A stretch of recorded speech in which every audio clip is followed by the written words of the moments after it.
Okay, got another battle report. This time we've managed to get some more Bretonnians on the table and we jumped up to 2,000 points. Really getting out there. So the other spells are rolled up on level 4. We've got Harmonic Convergence, Ice Shard Blizzard, Curse the Midnight Wind and Chain Lightning. Very, very disappointing to not pick up the Comet. Particularly against the list you'll see that we're playing against here. I'm going to call this game Fish in a Barrel, which will become very apparent very soon. There's also a unit of 22 Thunderers just on the right. In the centre of the table there's a unit of Dwarf Warriors with a Thane in there. I don't know if the Thane had any equipment or not, it never came up in the game. There's a unit of 30 Quarrelers. I think all the units had full command. And then on the right hand corner there's 2 more cannons and a bolt thrower. So very, very sort of character and equipment light dwarf unit, the dwarf list, sorry. Yeah, so the Bretonnians are going to get an awful lot of firepower coming their way. So the mighty noble Bretonnians line up as this. So on the right hand side there we've got a unit of 5 mounted yeomen. We've got a unit of 12 Knights of the Realm and a unit of 10 Knights of the Realm. And then in there we've got the characters as you can see. So I've got a Paladin who's just got a lance and a shield and the Virtue of the Impetuous Knight. I've got a Lord with the Heroic Killing Blow, he's got a 1-up armour save and the Heartwood Lance. And then we've got the BSB who's in the smaller unit, he's got a 1-up rerollable. We've got a Treb, and then we've got another unit of 10 Knights of the Realm, and then we've got a level 4 who's rocking Lord of Heavens. Then we've got another unit of 5 mounted yeomen and a unit of 4 Pegasus Knights. Now, there's an awful lot of guns on the other side of the table, so the Bretonnians are going to have to close the gap real damn fast. So we go ahead and we vanguard up as fast as we can on this, and we vanguard up as fast as we can on that side. We're going into Dwarf turn 1 then, so there's very little movement. You can just about see the warriors in the centre of the table have moved up a little bit. But that's pretty much the only movement that happens. You know, the dwarf movement phase isn't usually a wonder to behold. So they go ahead and just start shooting and blast the hell out of the mounted yeoman, kill all but one, he fails his panic test and runs away. And he pretty much follows suit on the other side of the table. My opponent kills 4 mounted yeomen, they fail the panic test and run away. I actually possibly could have used the leadership of the Pegasus Knights thinking about it. I don't know if it made a difference or not, but either way, Marty was running away. And then we go ahead and do some more shooting from the organ gun into the Pegasus Knights. Now, the organ gun rolled up something like 16 hits. I think it was needing like 5s to hit. I think it was just about long range. And then obviously I'm a skirmisher. So actually rolled up an absolute ton of hits. Got a load of, got 5 wounds. But then look at those look at those blessing saves. Absolutely rocking it. Only take a single wound. Go Peg Knights. And they've got a really, really short charge into the cannon, or the organ gun, or pretty much all the war machines on that hill. Some more miscellaneous shooting goes in to the knight units here, some cannon fire, some thunderers. I think it kills a knight, maybe 2. I can't really remember. It doesn't matter. Just not a huge deal. But the peppering has begun. So into Bretonnian turn 1, and look at the wondrous Peg Knights. They needed a 4 to charge. I think I declared a charge on the organ gun. Purely because I just didn't want that thing shooting me again.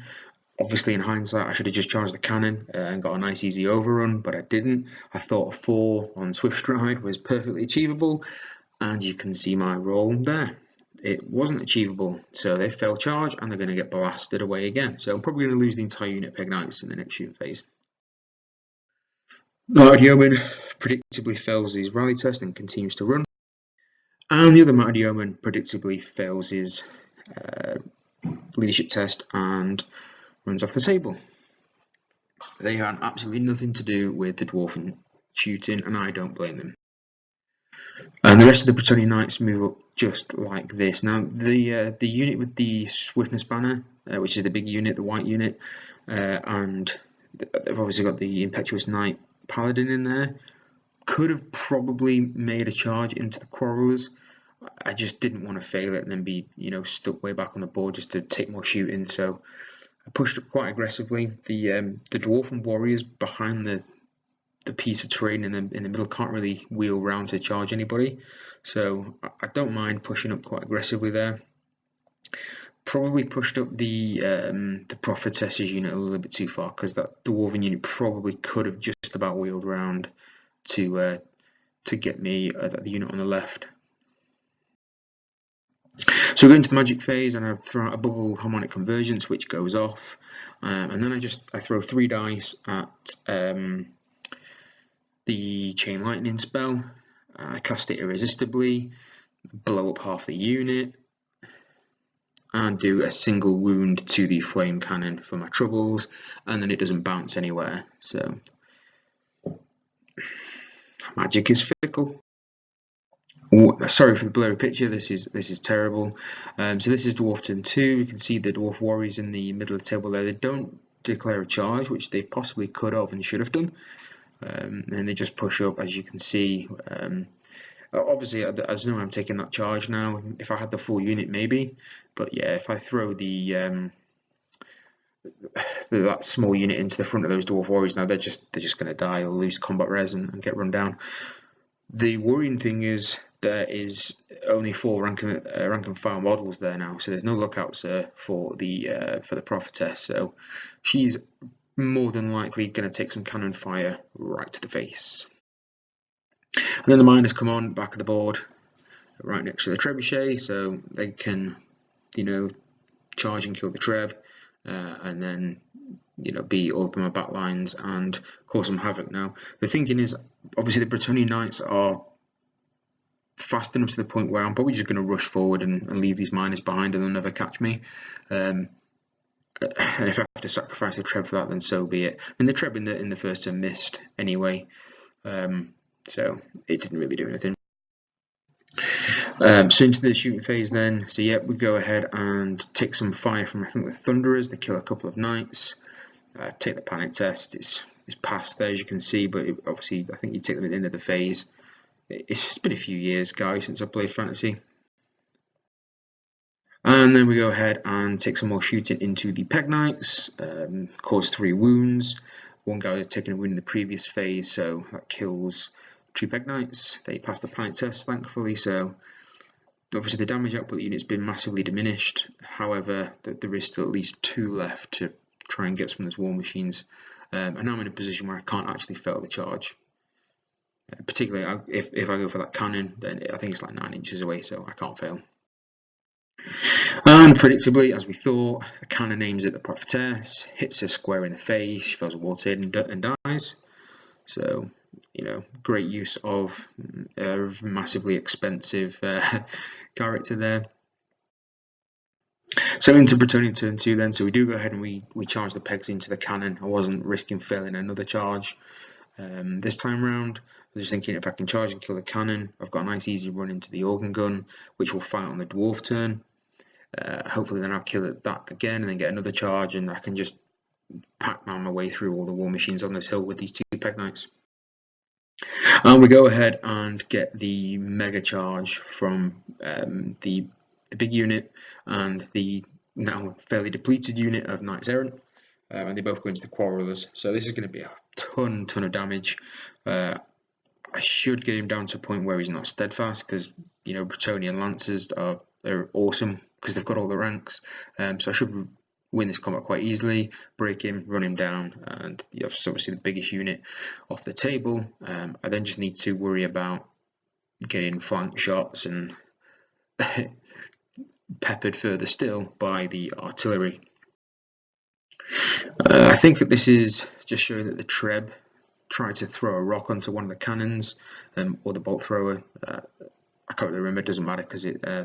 oh no, yes, I remember now. I threw a rock at the cannon, I hit the cannon and then do 2 wounds. Good job, Treb. You're going to die in the following turn anyway, so get those points.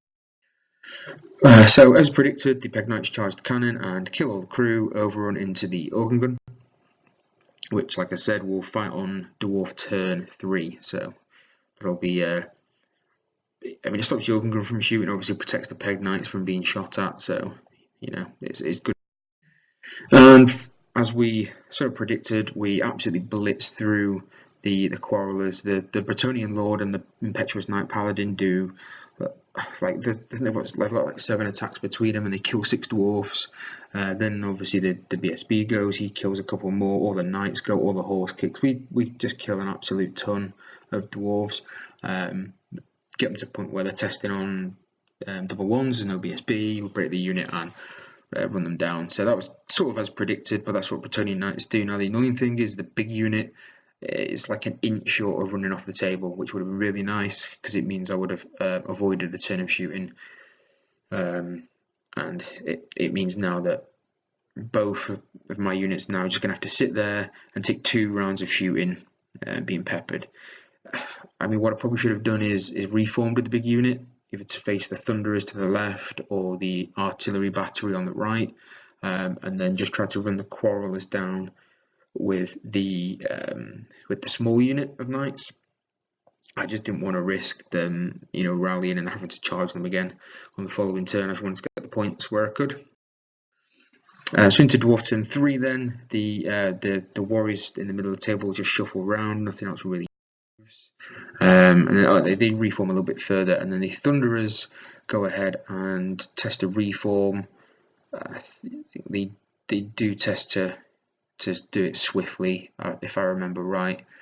And these Thunderers, they are, for the most part, they're needing like 6s to hit me when they're shooting, and there's 22 of them, so they should be getting, what's that, like 7?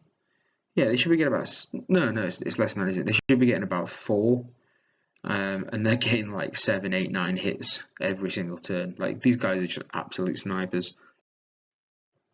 And then, as the shooting phase is testament to that. So the small unit is now absolutely depleted. All we've got left is the BSB champion, 2 rank and file. That guy in the second rank should be the musician. Just replace the wrong casualty there. And then the unit on the right that's got the Lord and the other paladin in, they've taken a beating as well, and they're now nearly at the point where there is no lookout. In fact, no. Yes, if the white unit loses 1 more knight, there's going to be no lookout sirs, and then the Lord and the Paladin can start taking some cannons as well as the BSB. So, like I said, it's a shooting gallery out there, guys, an absolute shooting gallery. The Dwarf miners, they just march up as fast as they can. They said they're trying to get back into the fight, but I am predictably just outpacing them.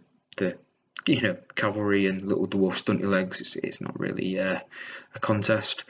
So this is obviously the unit that had the Bretonnian Knights of the Realm there, was the unit that had the level 4 in. They've just been absolutely battered by artillery fire and thunderers and everything all game, and there's only 3 of them left just running around and preserving those points. And it's getting a bit of a mess on the hill. Obviously the Peg Knights, the big base and the artillery and the terrain feature. So the Peg Knights were just clipping the organ gun, which has now obviously been flipped over and destroyed, and they're now ready to charge again on Bretonnian turn. So it's always good to win combat on your opponent's turn, and you get to reform it and pick where you go next. So they're going to then take one of the grudge throwers, hopefully kill it and overrun into the second one. And that's exactly what we do. So the Bretonnian Peg Knights, they go ahead and charge the grudge thrower. Again, it's just getting a bit messy on the hill, the terrain piece there. We kept the war machines on, just flipped them over just to make it a bit more thematic. We probably could have took them out of the way, but it didn't really matter. And we reform over here. So you can see the unit of 10 grey Knights of the Realm, they're down to just the command group, and then the BSB actually leaves that and then joins in with the unit that actually does have lookouts still for at least one more round of shooting until one guy inevitably dies. And they just tend to face all the artillery on the hill, because there's actually quite a lot of points in all the cannons and things. And then this unit just marches up. Again, we're just running away from the miners, and again we're going to come and chase down the artillery on the hill. In the combat, we actually failed to kill the grudge thrower, I think. I think it was because now I can't remember how it worked with the engineer. We classed the engineer as being attached to the crew, so therefore fought in the combat, and then he was like the last guy left.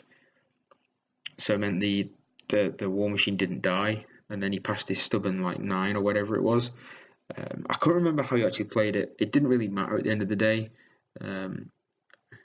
too much, because all it means now is we're locked in combat. I'll probably kill the engineer on the dwarf turn and then get to charge again in the Bretonnia next turn, rather than killing the grudge thrower and getting to overrun, which probably would have been into the engineer anyway. So yeah, we might have played that wrong. We played the engineer as if he was attached to the crew and therefore part of the unit, but now my memory is a bit less clouded. I don't think that's right. So this is probably the shooting phase. I feel like the Thunderers did more damage, but I can't remember. I might have missed a photo. Yeah, definitely missed a photo, because I know the bolt thrower in the very top right of the picture pinged its way through all 3 ranks and killed 3 knights, failed all the ward saves. And then, yeah, I can't recall what the Thunderers did. Maybe they probably killed those 3 knights, and I missed the picture. I will note that every time I was called upon to make a panic test from a unit of knights dying or whatever, I actually failed it the first time and then passed on the reroll every single time. So the BSB really earning his keep. In the combat phase, we then finish off the engineer, and again this is the dwarf turn, so I then go ahead and get to reform and do my own charge, which we do like this. I took 2 photos. So actually reform backwards, and then we're going to go for the flame cannon. It basically came down to which was more points, the grudge thrower or the flame cannon. Flame cannon was more, so that's what we're going after. So Bretonnia turn 4, that's what we do. We charge the peg knights into the flame cannon in such a position where I'm clipping the front corner, and then I'm going to try and overrun into the rear of the Thunderers. And then on the hill up here, so the 3 Knights of the Realm closest to us there charges the bolt thrower, and then the unit of the characters goes ahead and charges the cannon. It's twofold of killing the cannon, but also getting me further away from those dwarven units, because it's getting down to the unit's getting down to the size where a charge from that dwarf warrior unit is actually pretty scary, and will probably break and kill the unit. So I need to stay away now. The Bretonnian army is getting massively depleted. I'm sure you can tell there's not an awful lot of knights left on the table, but I'm preserving quite a lot of points, so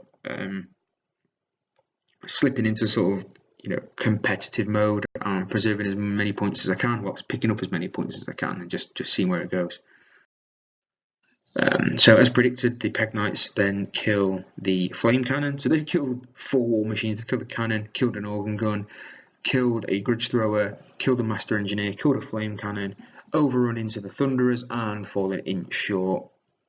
So the Thunderers are now going to flip around, blast the Pegasus Knights right out of the sky. But I think they have earned themselves a glorious death by clearing out all the war machines on the hill. And as predicted, the unit of the characters easily wipes out the cannon.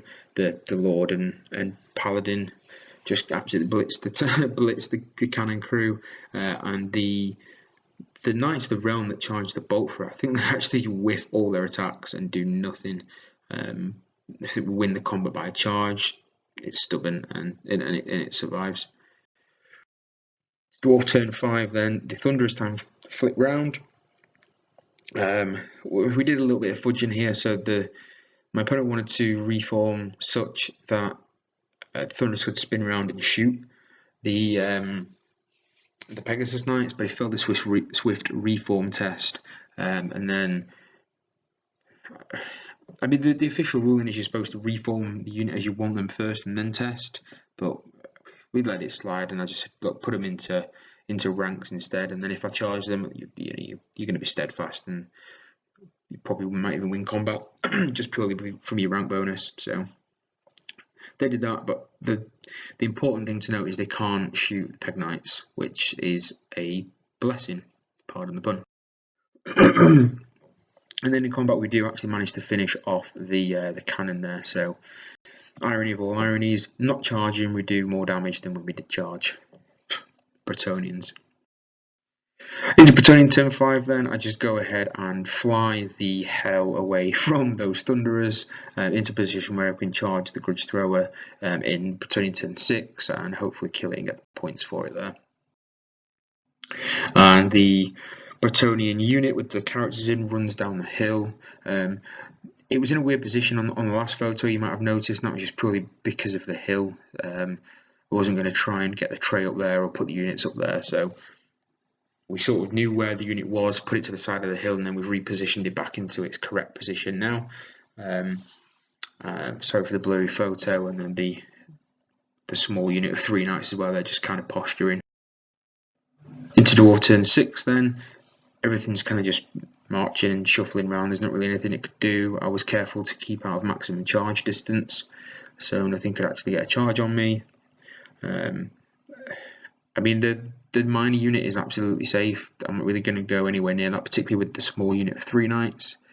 And if I put the characters in there, there's a big chance the BSB and the Paladin just dies to great weapons. So we ain't going anywhere near that. And looking at the angle there, probably couldn't see the minor unit anyway.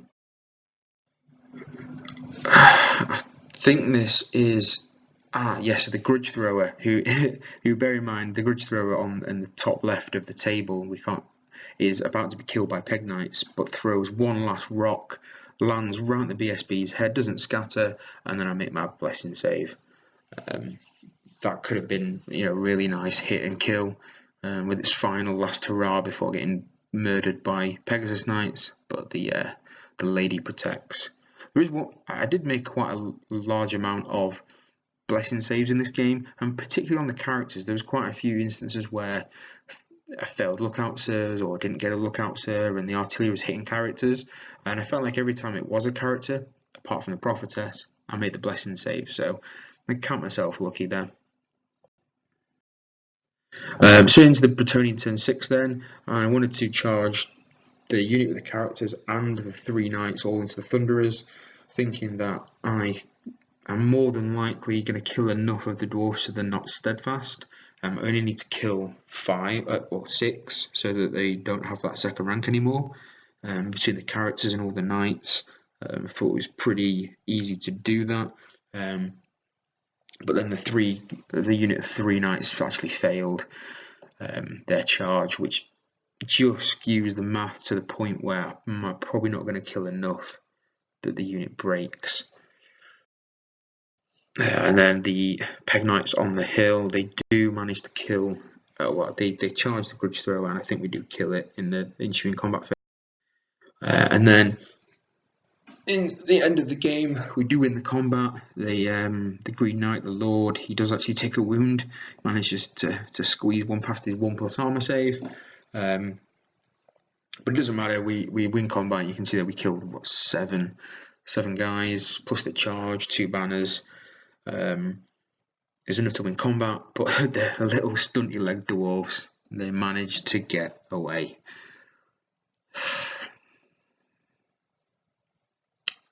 Who's been feeding the Bretonnian horses, because they are sluggish as hell. So despite the Bretonnians having far less models on the table, far less, we've got to remember that there's a full unit of dwarf warriors in the middle of the table with a Thane. There's a full unit of miners in the middle of the table. All the Thunderers here are still alive, but despite all that, all the points are pretty much still alive for the Bretonnians in the characters.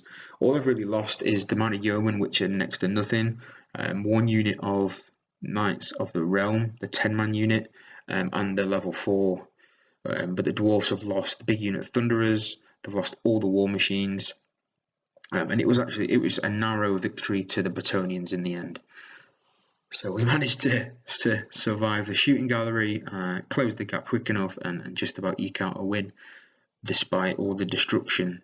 Something of a Pyrrhic victory, one might call it, because we won the battle, but there ain't no army left. Alright guys, thanks for watching. Don't forget to, like the video, drop a comment on it as well. I'm sure you picked up some heinous mistakes that were made. Like I said, still shaking off the rust for fantasy, so it's going to take a little while to get back into the stride of things. And of course, feel free to subscribe to the channel, that'd be great. And I'll see you in the next one. Thanks.